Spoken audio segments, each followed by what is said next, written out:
Meu pequeno rebanho, não tenha medo, pois o Pai tem prazer em dar o reino a vocês. A história inicial desse evangelho, especialmente para esse dia, e mais uma vez eu gosto disso, eu gosto quando as leituras vêm prontinhas assim, ó, para a gente. Aí é só o pastor sentar, se deleitar naquilo que a palavra já está preparada. Jesus está sendo chamado para entrar num processo, mediar um processo de partilha de bens. Herança. Dois irmãos estão brigando por conta da herança deixada pelos pais. Quantas e quantas vezes a história que aqui nós vemos, elas se repetem em notícias de jornal, em histórias de família. Quem vem do interior, muitas vezes ouve histórias, coleciona histórias de famílias que se destruíram totalmente por conta da herança do pai. E sabe o que mais choca? Quando essa herança é um lote de 300 metros quadrados. Talvez aí por 4, 5 filhos. Ou uma coisa um pouco menor, enfim. É aquele conjunto de louça da mamãe. Que as filhas agora ficam assim, não, uma panela é para você, a outra é para mim, a outra eu quero essa panela. Ou o conjunto de Tupperware. Na panela tudo bem, mas a Tupperware não, pastor. A Tupperware é outro nível, né? Enfim, quantas pessoas, né, perdem, põem a perder toda uma vida de convivência e de histórias por heranças. Heranças materiais. Herança, e já é bem dito, né, o nome assim, herança não é algo que você conquistou, é algo que é um presente. E se é presente, a gente muitas vezes trabalhar pela justiça e pelo direito da partilha, né?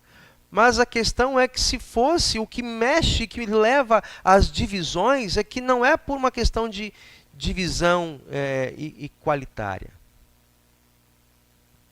O outro pode ser menor, mas eu quero aquele. Não, mas a divisão está direitinho. Não, mas eu quero aquele. Tem algo a mais que a gente não consegue medir. E famílias se perdem, famílias se dividem, famílias se destroem por conta de heranças. E Jesus aproveita esse momento, essa questão da vida comum, para trazer uma história, um relato de uma herança muito maior que está disponível para nós por um pai que atravessa gerações. Um pai que não morre. Um pai que nos chama para sermos seus filhos, apesar da nossa rebeldia. Um pai que não apenas nos gerou, mas um pai que também nos tomou de volta, nos adotou. Ou seja, ele não apenas nos gerou no direito legal, legítimo, de que nós somos gerados a partir de Deus.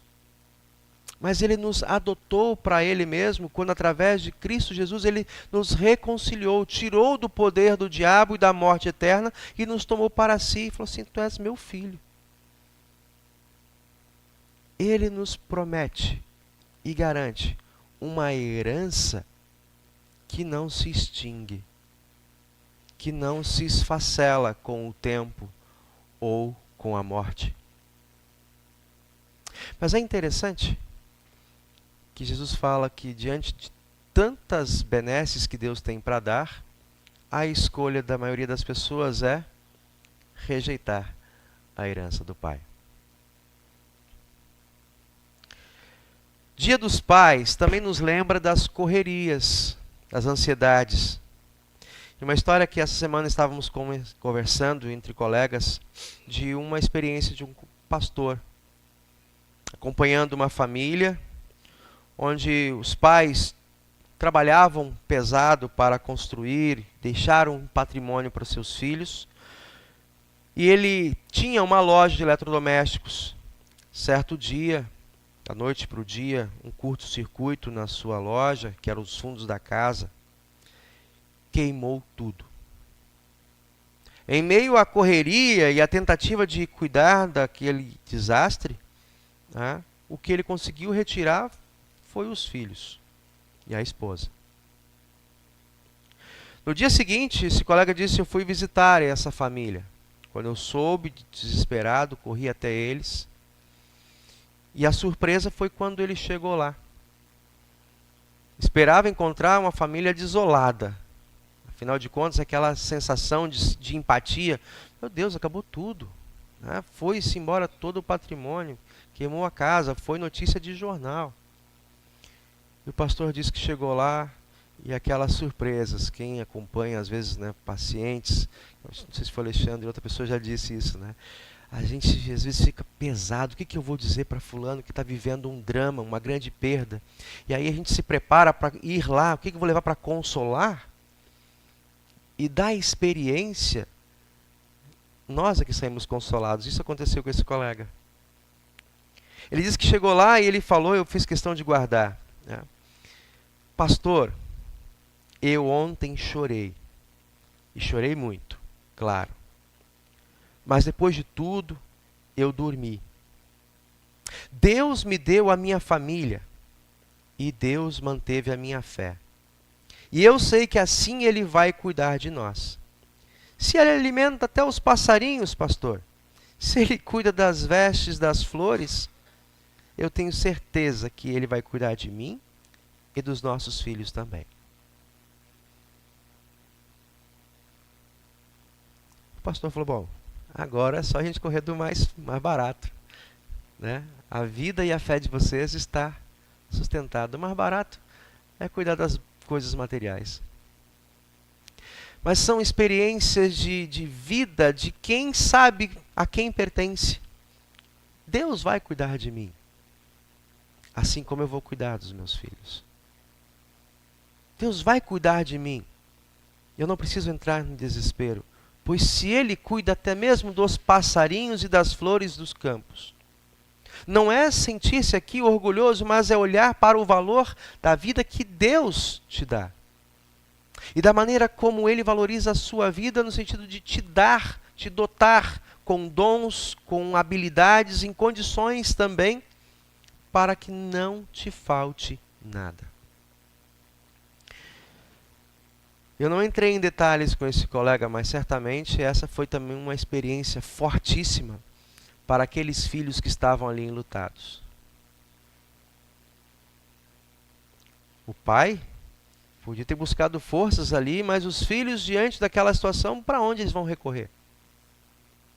Então, o olhar dos filhos para o olhar dos pais fala muito.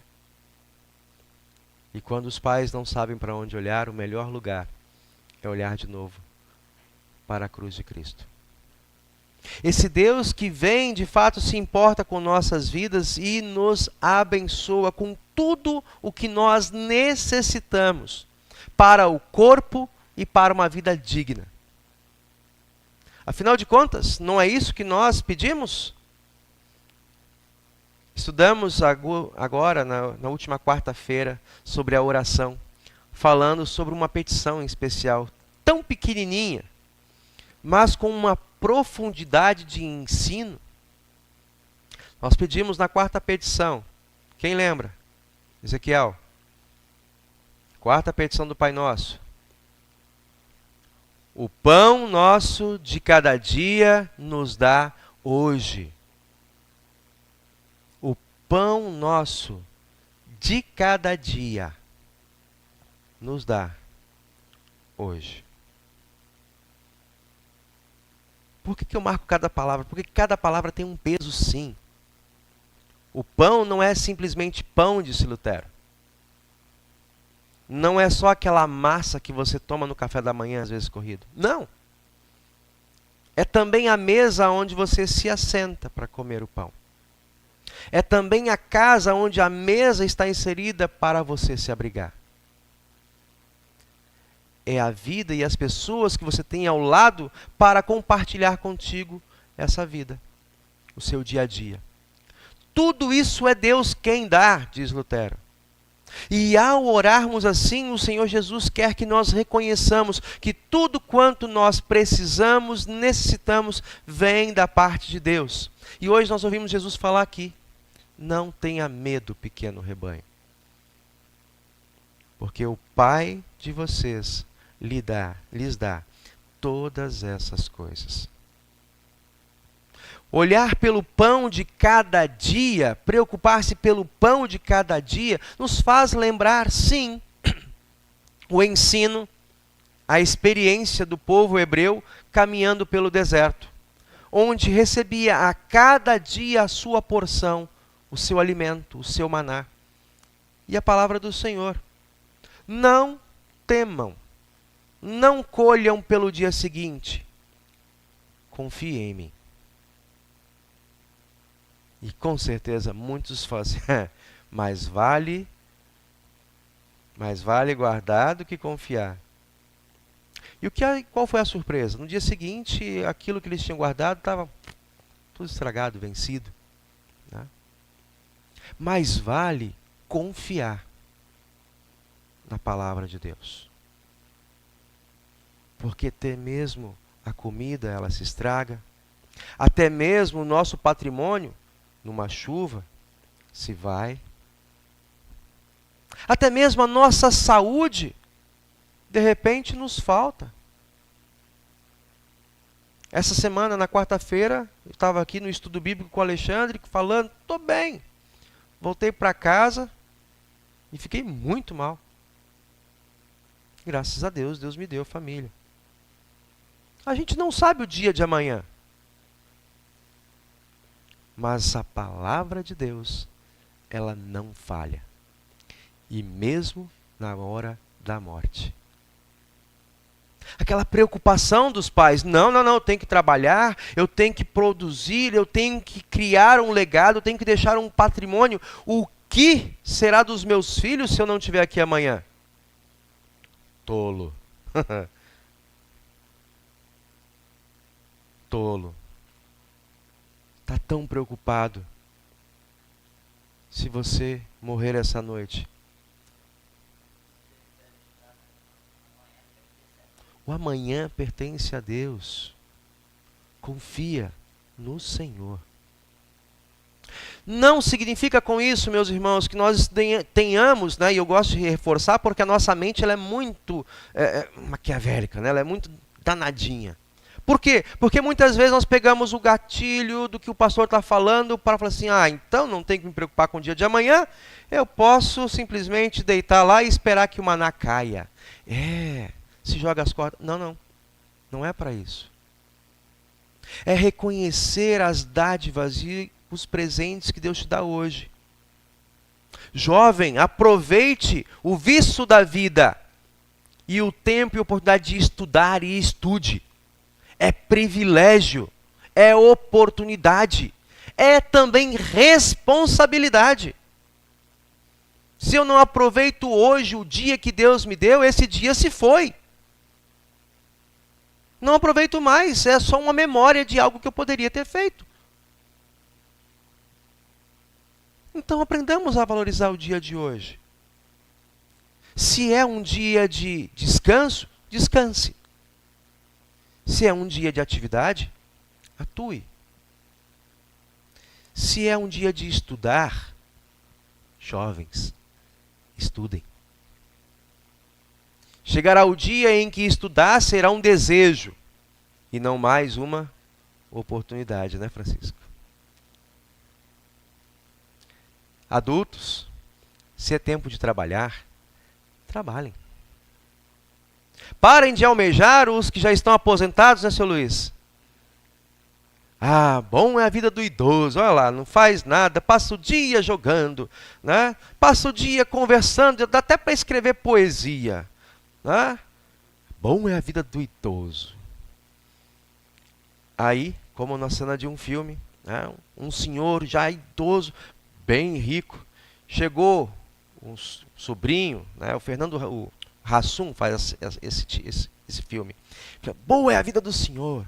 E o Hassum é todo cheio lá de endividado, quebrado. Boa a vida do Senhor. O Senhor tem casa, tem mansão. Eu estou aqui quebrado. Minha esposa, estou com medo de perder minha esposa. Aí o Senhor falou assim, quer trocar?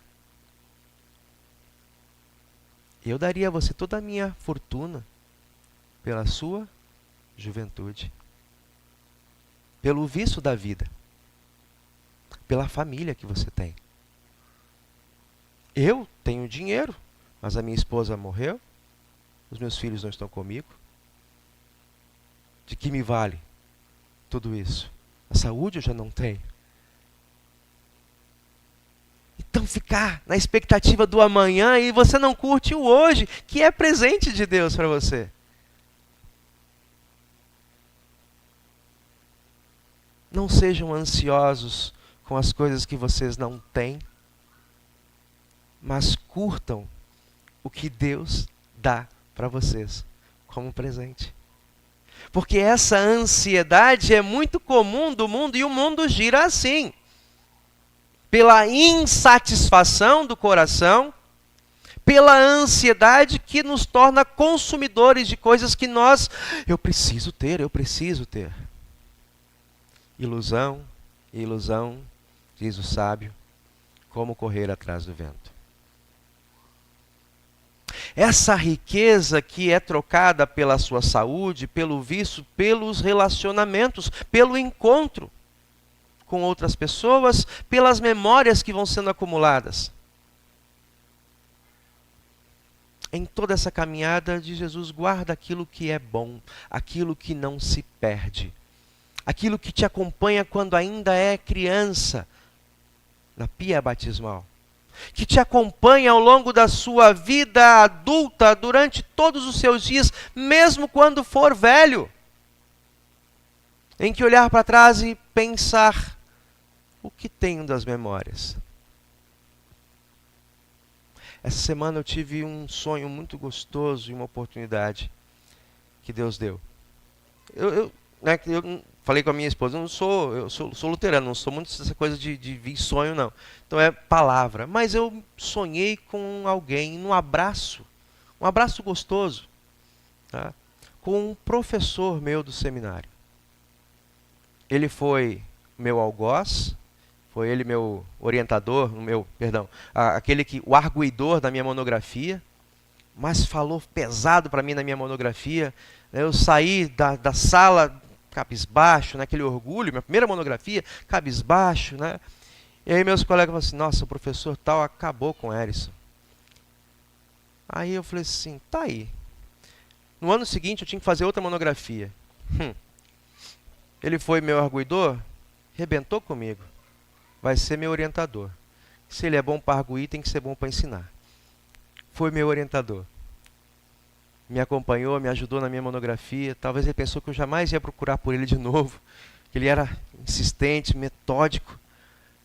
Quando eu fui ordenado, quem a igreja designou para ser o meu professor? Aquele que foi lá me ordenar. Que colocou a estola e falou assim, vai ser pastor. Ele. E aí o tempo passou, eu peguei o meu caminho e vim, ele continuou seu trabalho, se aposentou, hoje pastor emérito, professor emérito, né, e está aposentado. Deus levou a sua esposa, ele está sozinho, mas tem os seus filhos, seus netos, enfim. Aí eu ligo para ele, consegui o telefone dele, sonhei que a gente estava abraçando, né? E aquela sensação de que, poxa, sonhei com fulano, deve ser alguma coisa ruim. Eu falei, não. Mas vou tentar ver o que é. Bateu essa saudade gostosa. E Deus me deu de presente, essa semana, desse estudo, desse sermão. Pude ligar para ele, quando eu liguei, oi, bom dia, professor. Aqui devo, né? Aqui devo essa oportunidade. Eu falei assim, então, é simplesmente pela casualidade da vida. O senhor está vivo, eu também. É o mais próximo que a gente pode chegar nesse momento, é pelo telefone, mas sinta-se abraçado como eu me senti abraçado essa noite num sonho que eu tive. E é a surpresa, do nada. Por que você está me ligando? Né? Precisa de alguma dúvida? Precisa de alguma nota? Precisa de algum estudo? Está precisando de dinheiro? Né? Não. Porque você está aí, eu estou aqui e Deus nos permite um encontro. Eu não sei o que serviu para ele. Para mim serviu assim, o Senhor me colocou ali para, oi, estou aqui. Outros tantos professores, eu disse na história, que eu gostaria de poder fazer a mesma coisa, mas na época não tive a oportunidade. Então sinta o Senhor também abraçado como os outros que eu não pude abraçar. Meus irmãos, a nossa vida é como um sopro. E o que o texto hoje nos ensina, nos reforça, é que esse Deus nos dá todos os dias como presente. E por vezes, se nós não pararmos como estamos parando aqui, para deixar a palavra falar aos nossos ouvidos e ao nosso coração, e colocarmos em prioridade o reino de Deus, a segurança da vida eterna e da ressurreição, e confiar que juntamente com Ele todas as outras coisas nos são acrescentadas, nós vamos continuar correndo feito loucos e deixar de aproveitar coisas maravilhosas que Deus nos dá hoje. Meu sermão não é muito profundo, mas eu espero que ele tenha sido e seja para vocês, de fato, vivencial. Que as palavras de Jesus fiquem em vossas mentes e vidas. Lembrando, meu pequeno rebanho, não sejam ansiosos e não briguem por coisas que se perdem com o tempo. Guardem o verdadeiro tesouro que não se extingue, que a traça não pode estragar, nem os ladrões podem roubar. Busquem o reino de Deus em primeiro lugar. Confie nesse Dia dos Pais no melhor de todos os presentes que Deus lhe dá. Se é o pai presente, abrace. Se é o pai distante, ligue. Se é o filho que está distante, ensine, oriente, dê a ele o maior de todos os legados, a segurança da vida eterna. Amém.